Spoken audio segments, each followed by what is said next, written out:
কিছুদিন আগে শেষ হলো আইপিএলের মেগা নিলাম। আবারও দেশের মাটিতে অনুষ্ঠিত হতে চলেছে আরেক মেগা নিলাম। তবে এটা মেগা নিলাম বলা যায় না, এটা মিনি নিলাম।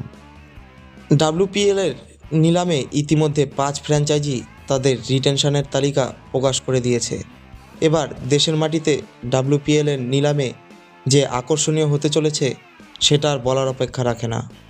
বেঙ্গালুরুতে হতে চলেছে ডাব্লিউপিএলের এই নিলাম।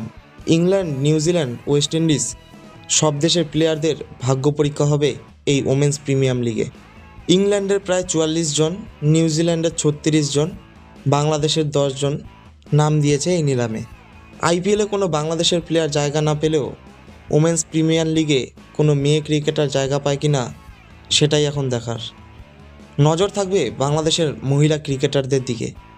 আইপিএলের নিলাম ইতিমধ্যে সাকিবুল হাসান এবং মুস্তাফিজুর রহমান দল পায়নি, তবে এই ওমেন্স লিগে কোনো মহিলা দল পায় কি না সেটাই এখন সারা বিশ্বের চোখ সেই দিকেই।